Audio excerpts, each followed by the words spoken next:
Hindi pa nagtatapos kay Jordan Heading, dalawang bigating superstar ang parating pa sa TNT. Bumubuo talaga ng dinastiya. Mainit to mga idol, kaya huwag kayong bibitaw.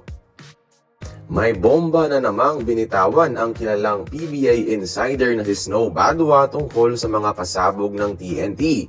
Dahil nakuha na nila ang mga missing piece sa guard position, big man na lang ang kulang at sa FB post ni Snow, inulit niya ang mga katagang "Stand by me" sabay championship picture ni Chot Reyes. Ibig sabihin, malapit na mga idol na mapunta sa TNT si Christian Standhardinger. Di ito naglaro sa terra firma at ayaw tanggapin ang kontrata na inoffer sa kanya, kaya technically free agent na siya ngayon at pwede nang offeran ng talk and text mga idol. Si Stan is a dominant big man na nagfit noon sa sistema ni Chot Reyes sa Gilas. Siya na yung missing piece para bumuo ng dynasty ang MVP group. All set na sila sa shooters. Dominant bigs na lang ang kulang at nakabalik na si Brandon Ganuelas-Rosser. Tapos, dagdagan pa ni C-Stand soon. Tapos na ang trade deadline ngayon mga idol, pero no need for a trade na kasi free agent si C-Stand. Malayang mag-sign anytime. Kung akala nyo yun na, nagkakamali kayo. Pasabog ulit ni Snow Badua na si Cedric Bearfield nakatakda na rin mapunta sa TNT katropa. Yan yung mismong sinabi niya sa post, diretsahan, wala ng clue-clue. Pero di lang nila ine-execute ngayon dahil ayaw daw nilang magmukhang garapal sa players kagaya ng SMC.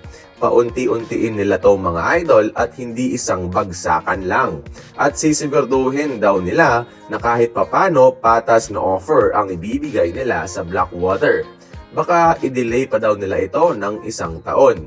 By adding Bearfield mga idol, parang nagkaroon lang ulit ng Mikey Williams ang TNT pero mas bata, mas athletic. Di ko alam kung sinong ite-trade pero isa yan kina Nambatak at Pugoy para maging fair din sa Blackwater somehow. So basically, isang superstar lang talaga ang give up ng TNT para makakuha ng bagong Big 3 in the future.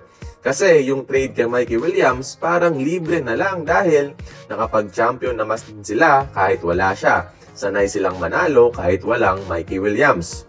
At ayun, unti-unting bumubuo ng pang Grand Slam na koponan ng TNT mga idol, and they are not doing it through lopsided trades, kundi sa patas na paraan sa trade market at sa free agency.